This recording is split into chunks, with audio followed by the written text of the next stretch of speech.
And this week, the Coalition introduced legislation to trial drug tests for welfare recipients into Parliament. Now, designed to ensure people receiving welfare use it for things that the taxpayers expect, food, shelter and the essentials of life, as well as get out and try and find work. This legislation, if passed by the Parliament, will see trial sites rolled out in WA, New South Wales and Queensland. If people test positive for the first time, they'll cop a warning. And on a second time, they'll be referred to health services designed to get them off illicit drugs. We know from similar trials regarding the BasicsCard, where welfare recipients get 80% of their payments quarantined to be spent on things like rent and shelter and clothing, not booze or pokies. Well, the outcomes in that trial have been nothing short of remarkable. To get this legislation passed, of course, the government will need to rely on support of crossbenchers in the upper house. Pauline Hanson has been a vocal supporter, but Tasmanian Independent Jackie Lambie, well, she was for it on Sunday, against it on Monday. Who knows where she'll end up? So the bill's future is a little bit more uncertain at the end of the week than it started out. But what do you think about it? Where's the Australian public when it comes to drug testing people on the dole? Our Northern Australian correspondent, Matt Cunningham, joins me now to take us through what you've had to say on this pretty important issue. Matt, welcome to the show. Great to have you here on Friday. It's a pretty topical question you've got for us tonight.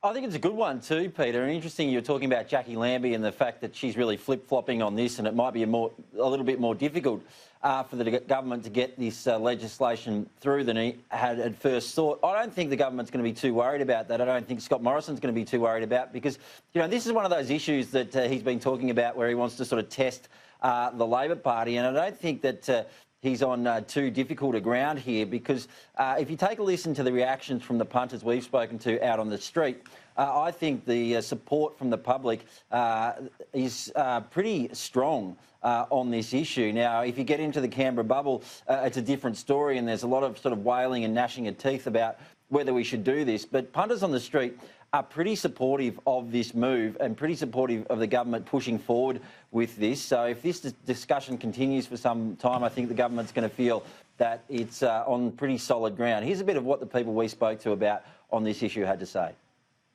Should taxpayers be able to drug test those on the dole? Well, this is a vexing question.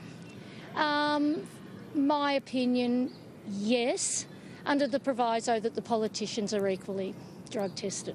Because a lot of employees are drug tested by their workplace, so I think it's fair.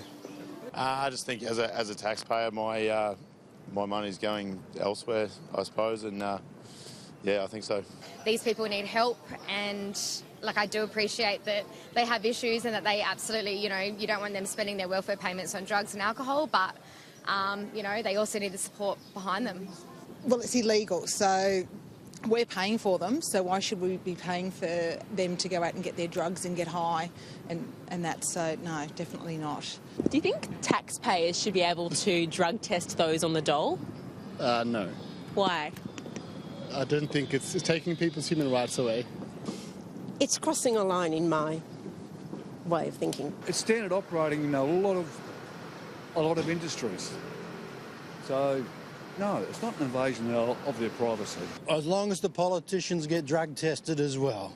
Why is that? Well, politicians introduce laws, but never allow them to apply to themselves. Well, why should we be paying for them to take drugs? It's illegal.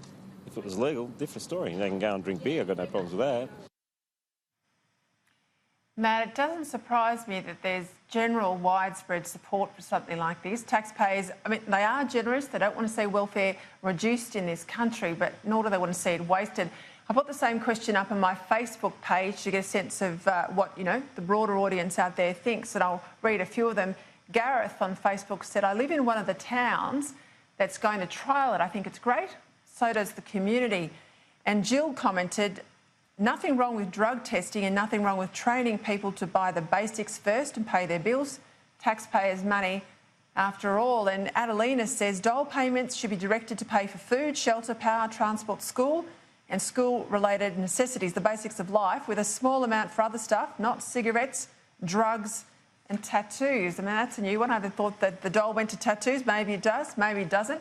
But it's interesting, isn't it? You know, I think the government has picked the mood of the people very well. There was a lot of opposition from the left on the issue of the Basics card. Now, it's rolled out in your home region of the Northern Territory. It's not taking money off them. It's just saying that 80% of the money you get as a welfare recipient's got to be spent on the stuff that's important to you and your children, the basics of life. Now, that's been well received. And in particular, a lot of the time it's the women in some of these remote and regional communities, not just Indigenous, it's everywhere. They really support it, don't they, Matt? Yeah, it's an interesting point. I think it's worth taking a look at the history of the Basics card when we have this discussion that's going on now about the cashless debit card. Now, the Basics card has been here in operation in the Northern Territory since 2009, introduced, in fact, by Jenny Macklin, a Labor Indigenous Affairs Minister. That's right. And it's worth remembering that all this discussion at the moment, you're hearing from Labor and the Greens, a lot of people saying, oh, they're trying to impose this on us. You know, they need to sit down in the dirt and talk to people in these communities about this. Well, Labor introduced the Basics card in the Northern Territory in 2009 after extensive consultation, particularly with those women that you're talking about, and that much of that consultation was done by the Labor member for Lingiari, Warren Snowden, and the former Northern Territory Labor turned CLP turned Palmer United Party politician Alison Anderson. In fact, it's in the original press release that the government put out about that at the time. So, you know, this idea that people haven't been consulted on this issue is nonsense. And I think that the Basics card has been well received in many parts of the Northern Territory where it has been in place for a long time, as you say, particularly by the women who are often the ones who need to manage the things like the everyday living expenses, you know, that a family has, buying the groceries, etc. So I think that's going to be an interesting discussion and an interesting debate as the government looks to roll this cashless debit card out further across the country. And I honestly, I think there's no reason why, if it's good enough for the remote communities of the Northern Territory, it's not good enough for everywhere else. But let's take a look at the views of some of the people we spoke to on the street about the cashless debit card. I can understand why the government would want to steer people towards spending things in the right areas and not abusing drugs and other substances, but at the end of the day, I think people need to have some choice in their lives. Not really. I think if you choose to do it, you choose to do it, and if you don't, then you don't, and that's it. But you don't get that much on the dole here. What do you get? $500 a week? It's not that much, really. I think the welfare payment should go for upkeep of person so that, you know, they can just apply for job or things like that, and then, you know, their regular expenses, day-to-day expenses, you know, just make them ready to get to the next job. Maybe you could change it. Instead of giving them straight out money, you could give them Woolies gift cards to make sure that the money goes to the supermarket and not to other places. So no, I do think that there should be some restrictions, as in families that are going out there, they're buying alcohol, buying things like that, when they should be putting food on the table for their families. I do believe that some of it should be put into food vouchers, but yeah, whatever's legal they should be able to do, but anything that's illegal, definitely a no-go zone. All right, let's bust a myth too. You know, there's not a dollar that the government spends that's the government's money. I love to hear people say the government this and the government that, the government's money. Well, the government's money is your money. Every dollar the government spends, it takes out of your pocket. So every Australian has a stake in how well we look after the vulnerable, because we pay for how well we look after the vulnerable. And no one in any of those voxies is saying, let's stop paying them that much money or not pay them at all, not even take money off them if they are found to be using drugs. What they're saying is what we give them, we want them to spend on the basics, and I think that's fair enough.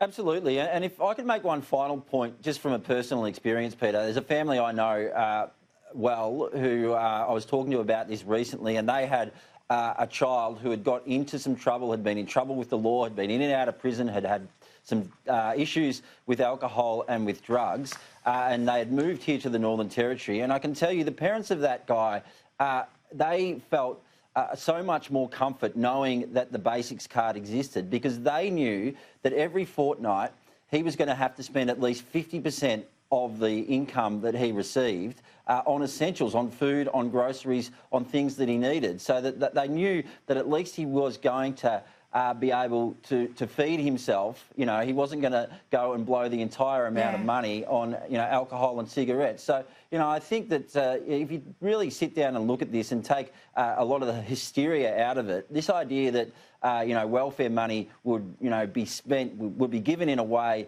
that a large percentage of it is spent on essentials, things that people need to get by every day. I think your average reasonable person on the street thinks that that's a good thing and not a bad thing. It also means, because what happens a lot of the time, people who put the dole into drugs or through the pokies then disproportionately have to rely on charities and not-for-profits for all the other things that the money the taxpayer gives them should be spent on. So it actually gives more latitude then to our charities, who we all donate to. Australians are really generous, to be able to fund all the additional things that people need when they are in a vulnerable position, or they are low income, or perhaps got a large family and New Start and other payments, you know, don't cover them as they should. That's where we need to be, where people spend it on the basics, and we've got, as I said, more room from our charitable sector who do a pretty amazing job. Well, Matt Cunningham, thanks very much. That was, well, it was as I thought it would be, but it's lovely to hear some field evidence from real people telling us that the government's getting something right, and that how we're picking it as commentators is pretty much on the money. Yeah, it's always good to hear from the people on the street and the people outside of the Canberra bubble, Peter. So good to hear from them as always.